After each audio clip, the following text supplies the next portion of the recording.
The moral costs if we fail to decarbonize. Have you ever considered that the borders we have drawn on this tiny little speck of dust, somewhere in the backwaters of the Milky Way, are insignificant? Why do some of us think that we can solve a worldwide problem by making local arguments? Most people who participate in the energy and climate change debate cling to the idea that the local argument somehow holds water and provides a reliable pathway to deep decarbonization. What do I mean by local arguments? Consider, for instance, these. Market penetration of electrical vehicles in Norway and Sweden is very high. Or, on May 25th, Germany got a whopping 80% of all its electricity from renewables. Or finally, levelized cost of electricity in Timbuktu was so low, this trend will expand to all the other countries.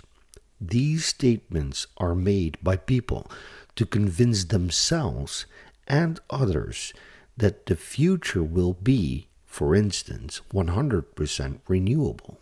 And these local arguments almost always contain a context in which all other technologies are being excluded, particularly nuclear energy.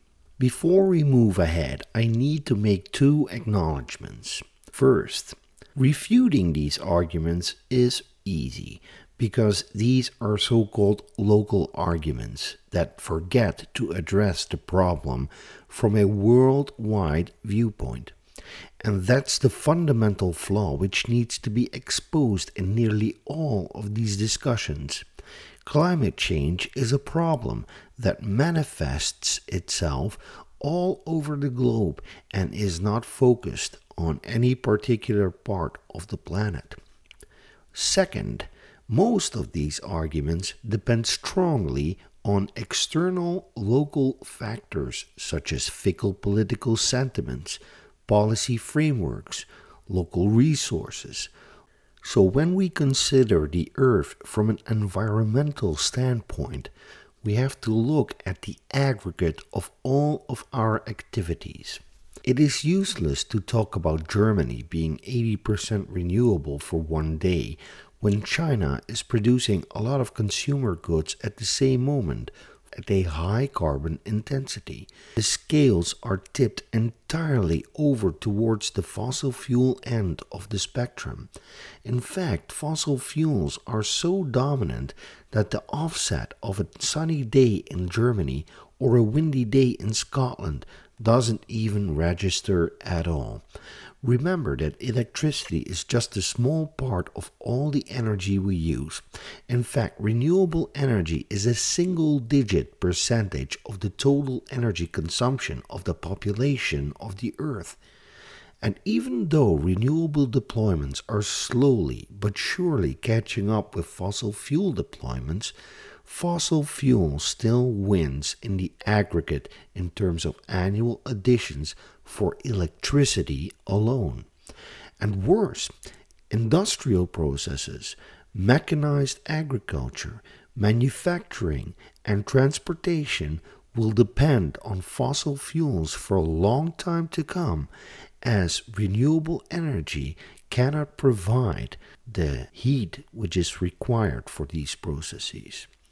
We have to consider local successes, but we need to remain vigilant when considering the global outlook. Simple extrapolations don't show the entire picture. Extrapolations based on a levelized cost for energy for a specific country doesn't provide any evidence in terms of practical feasibility. And by practical feasibility, I mean answering questions like, do we have enough resources? Do we produce enough materials? Do we have the manufacturing capabilities? And all related questions. I am interested in examining the amount of materials used per unit of energy generated. This is an important metric that can be deployed to find bottlenecks in technology deployment. One of my findings is that scaling up technologies which rely heavily on copper, lithium, cobalt, rare earth magnets, and a slew of other essential resources is harder than people suppose. Not only are our current production rates insufficient, but it is also challenging to scale them up as needed. Consider, for instance, the time required from the moment you seek land to mine to actually start mining it. There are also liabilities that prevent investors from putting money in certain mines. Heavy rare earth mines, for instance, have what we call a thorium problem, which is actually not a problem, but is enough of a stink to keep investments from being made. When you look at renewables across the board, it's pretty fair to say that rare earths are a component in all of the more efficient forms. So basic solar, thin film solar doesn't use rare earths, but if you go to the super high efficiency solar, it does. Maybe you don't have solar panels on your roof and maybe you don't have a wind turbine, but if you're driving a car manufactured anytime after 2000, you probably are driving a car with dozens of rare earth components. They're ubiquitous. They're in everything that we touch and everything we use. A lot of people want to directly mine rare earths, and they go out and they claim to find a rare earth deposit. And the most recent example is the Mountain Pass mine in California. They selected that ore deposit because of its lack of thorium. You can never compete against China by trying to avoid thorium because you'll always end up with the lowest value rare earths. You'll never have the suite of high value rare earths. This is why John Kutch and Jim Kennedy of the Thorium Energy Alliance, for instance, are working on a thorium bank. They have a credible solution to fight a genuine two-headed dragon, but I'm off on a tangent here. As for mines, it can take as long as a decade or even more before they become productive. Subsequently, the ancillary industries have to scale too. Think about refinement. Think about machinery. Think about transportation. Any unsubstantiated argument in this regard is moot. We have to consider past trends, apply modifiers, and then weigh probability and feasibility, which is far more complex than assuming resource availability equals feasibility. So, what we discover when we analyze the sum total world view rather than the local view is that we have to change how we think about certain technologies and start going down a more rational path that includes all low-carbon energy sources and doesn't just focus on wind, solar, geothermal, hydro and other renewables, but also includes keeping extant nuclear power plants open and streamline the new nuclear innovation through the universities, laboratories and governments.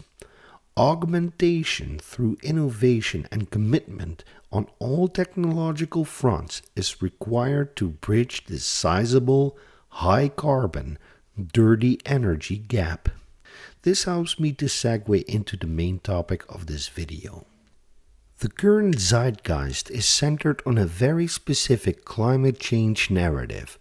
This popular narrative is dominated by the simple idea that we have to stop burning fossil fuels and transition using energy efficiency and 100% renewables. We think that it's possible to address all of global carbon and air pollution problems simultaneously by transitioning every single country and state to 100% clean renewable energy, particularly wind, water, and solar power. We calculate 22 million new jobs worldwide by such a transition. It seems as if nuclear and renewable energy are completely opposite from each other. But this is just because they have become encased in partisan talking points. which means that the opposition towards either technology is an ideological and cognitive issue rather than a rational and scientific argument. I don't question the moral fabric of these people, but I think they are misguided. However, it becomes rather tricky when people start arguing that we don't need nuclear because it is expensive and takes long to build. That, in terms of climate change mitigation, is a total non sequitur, and I am working on another video to prove it. I'm not here to argue climate change and its effects. I've written 3 books on the subject, and I'm confident that I understand the general issue fairly well. I subscribe to the line of thought from people like James Hansen and Ken Caldera. Climate change is as serious as it gets and already shows catastrophic effects in vulnerable areas. If you had to summarize just the science of human-caused global warming in a short, concise way, if someone asked you, what's going on with climate change and the human role, how would you summarize it? I think there's just a fundamental issue of morality, that we were given this planet in a certain form, and I think it's our responsibility to leave options open for future generations, and the climate changes that we're producing are essentially irreversible. I just think it's not more moral for us to be imposing these climate changes on future generations for many thousands of years so that we can experience a decade or 2 or 3 of economic prosperity. Global warming is small compared to weather fluctuations. Over the past 40 years, global warming is about 1 degree Fahrenheit or 0.6 of a degree Celsius. But that's already enough to load the climate dice to affect the frequency of unusually warm or cold seasons. Seasonal average temperature fluctuates from year to year. Anomalies from the average climate in 1951 to 1980 approximately formed a bell curve. So 50 years ago, the chances of an unusually warm season, indicated by red or unusually cool, were equal, as shown here for Northern Hemisphere land.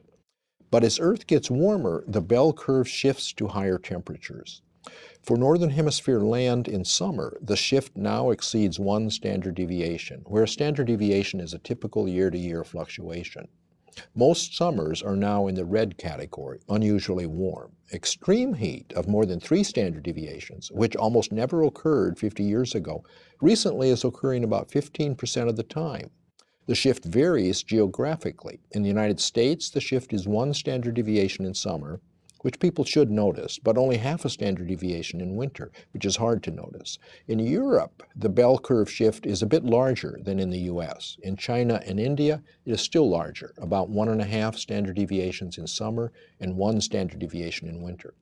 In the Mediterranean and Middle East, which already had hot summers, the summer shift is large, about 2.5 standard deviations. Every summer is warmer than the average 50 years ago, and summer weather now lasts longer. In the tropics, which include Central Africa and Southeast Asia, the warming is about 2 standard deviations or more, and it occurs all year round. Impacts include greater climate extremes, stronger droughts in subtropical regions such as the U.S. Southwest and the Middle East, more extreme rain and floods in wet regions. Greatest impacts are in low-latitude regions that were already hot. Added heat makes life more difficult and reduces work productivity, which has substantial economic effects. There's empirical evidence that conflicts and violence among people, groups, and nations increase as it becomes still hotter. Vector-borne diseases involving infections from blood-sucking mosquitoes or ticks can spread to higher latitudes and greater altitudes as warming increases.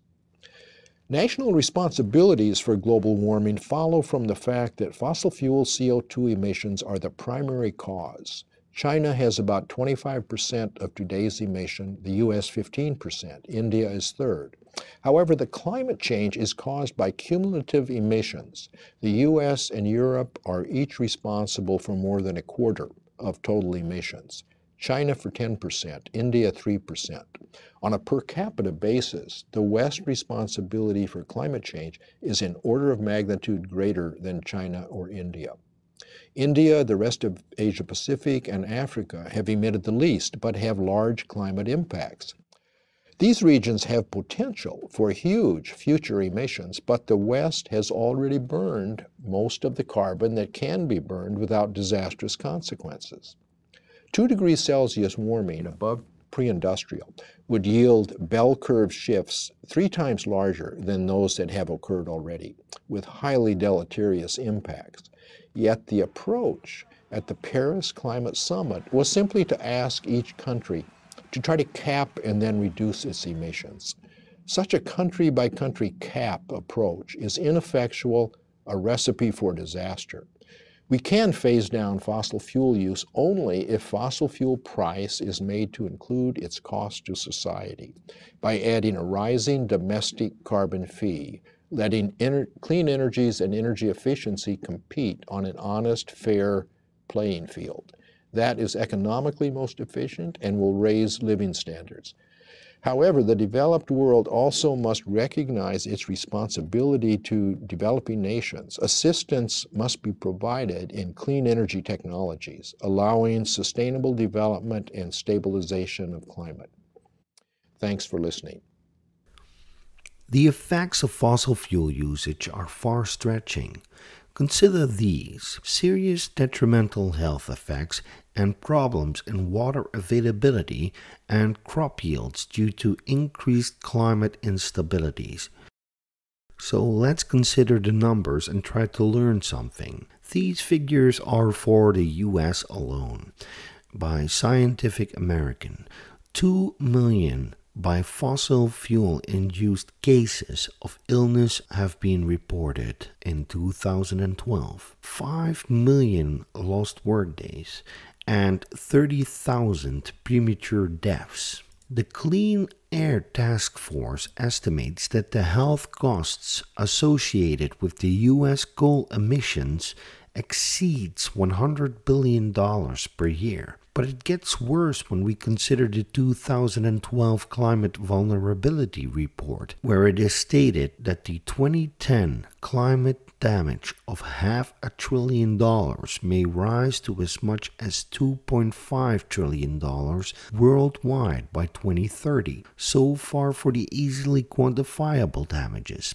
I think this alone shows a moral reason to fight coal, gas, and oil, but when we look at the developing countries, which is home to 6 billion people, we are faced with far greater problems. The World Health Organization estimated that in 2012, 7 million people died from air pollution. Suppose that these deaths continue unabated like this up until 2040, we would have killed 169 million people. That is equivalent to the entire population of Pakistan. It is at least twice the amount of people who were killed in World War II, and it is unclear whether this number will become higher or smaller. The future in this regard is murky.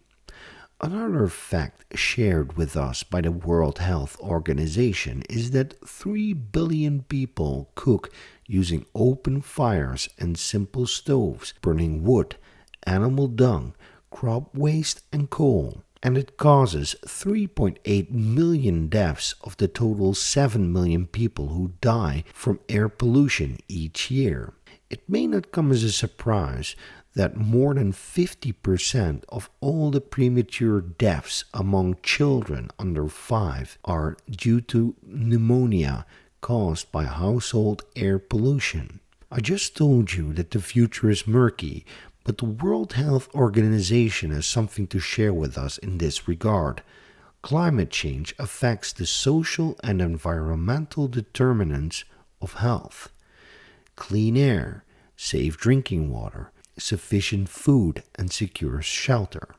Between 2030 and 2050, climate change is expected to cause approximately 250,000 additional deaths per year from malnutrition, malaria, diarrhea, and heat stress. The direct damage costs to health, i.e., excluding costs in health-determining sectors such as agriculture and water and sanitation, is estimated to be between US dollars 2 and 4 billion per year by 2030. Here we find the essential words: health determining sectors such as agriculture and water and sanitation. So if there has to be a prioritization to lower the amount of deaths from air pollution, we have to think about improving the way people cook their dishes. This initially seems best to do with simple gas stoves that run on natural gas or butane or propane, but should eventually progress towards electrical. But keep in mind that we are talking about 3 billion people who have to make this transition, and they have to. There is no choice unless we are willing to accept that 3.8 million people die from pneumonia, lung cancer, and heart diseases induced by air pollution. And secondly, but also equally, if not more important, the aspect of getting water and fertilizer and GMOs and tractors to these developing countries is going to be a tremendous challenge, but of the utmost importance. And it is going to require massive amounts of energy to get it done. Depolarization in the discussion is required. This is why I have been opting to include renewables lately, because I think they have an important role to play bridging the gap. Current implementation of renewable energy is flat out wrong, as it disrupts a market that should be stable. We depend on energy to keep us healthy, fed, and safe. Reliability should be the prime consideration over cost.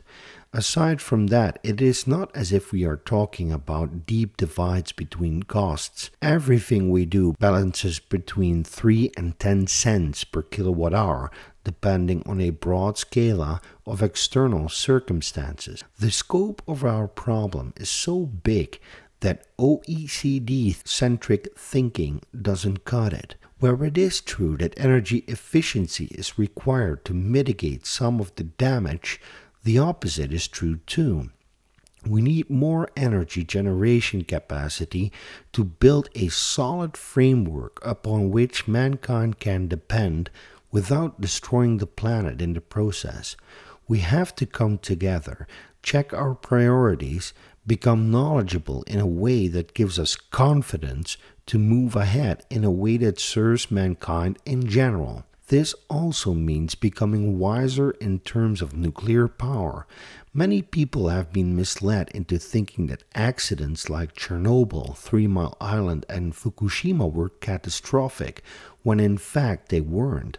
I won't deny that a mess was created. However, people should have returned to their homes by now and picked up their lives again. The Pripyat exclusion zone is starting to look more like a tourist attraction than anything else.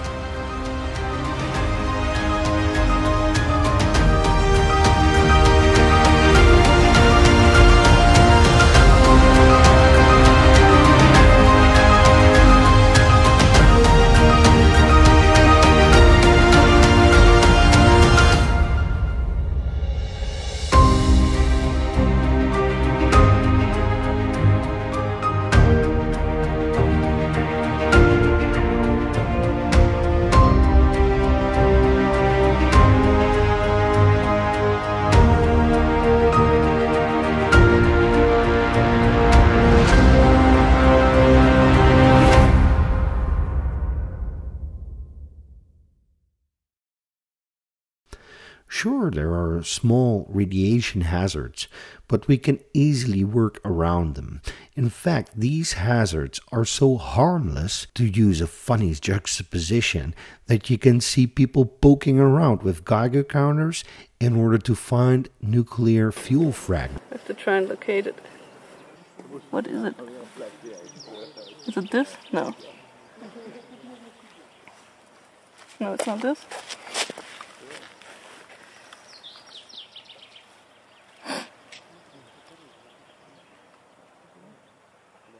I seem to be over the spot again.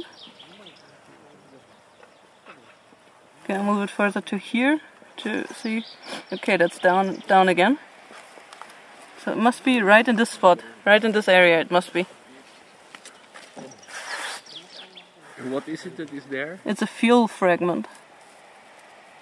Can you make a complete sentence? That's a fuel fragment from the Chernobyl nuclear power plant that is there. Did you know that thousands of people have been building a special arch at Chernobyl that serves as a deconstruction plant? We can actually clean it up. Spent fuel is another issue, which has led to an avalanche of misinformation. It is unused fuel for Generation 4 reactors. It doesn't need to be entombed forever. We merely have to store it for a couple of years, perhaps a decade or two, before we can take it out of their storage containers and chuck it into Generation 4 reactors to make more electricity, heat for industry, desalination, and in the process create valuable isotopes which will benefit mankind in many different ways. One of the essential steps, however, is to leave the solid fuel cycle behind and start building liquid fuel reactors, which introduce an entirely new paradigm in energy generation and will shift us into a new age of stability and optimism. Nuclear is an essential part of the solution. Together with all the renewable energy sources, we have to create a new system where baseload is there to power mankind reliably and where renewable systems can be used for synthesis of certain chemicals and fuel, and where renewable may lighten the load on the grid as it is being deployed by households. Just focusing on deploying renewables alone is a mistake. Focusing on reducing our reliance on fossil fuels makes much more sense. We have to find the synergies. We can create hotspots for the best and brightest minds of our time and make incredible jumps in innovation possible. We will see step changes once we accelerate innovation in all of these essential technologies. This brings me to the final point of this video. The unbalance in power, security, and energy around the world could be resolved if we manage to create technologies that can scale and be deployed as necessary. But it all depends on how quickly we can handle the emissions problem and raise the overall sense of health, safety, and well-being across the planet more evenly. This technological push for more energy distributed more evenly across the planet will eventually liberate our civilization from the harrowing effects of geopolitical interests based on oil, such as the decades worth of instability and war it has brought to places such as the Middle East. We will literally be saving tens of millions of lives in decades to come, which is my moral imperative to keep pushing forward, and it makes it well worth it from a humanist perspective. If we don't act quickly enough, water will become a contested commodity as well, and it will bring about worse behavior. So by fixing the energy problem as soon as possible, we will be preventing deaths from war, malnourishment, and severe lack of fresh drinking water. In our next video, we are going to talk about the moral implication of failing to remediate the carbon debt. Worried about global warming and climate change? Dr. Alex Canera, who is a dear friend of mine, has taught me a thing or two about ocean acidification. I will be using footage made by Gordon McDowell in that video. Be sure to check out his channel and subscribe, because it is one of the biggest information treasure troves in YouTube, probably one of the very best resources, which contains invaluable interviews with experts from the thorium, nuclear, mining, and environmental world. With this video, I try to explore the moral implications of the renewable versus nuclear narrative. It is up to us to make the correct moral judgments and act upon them with great determination.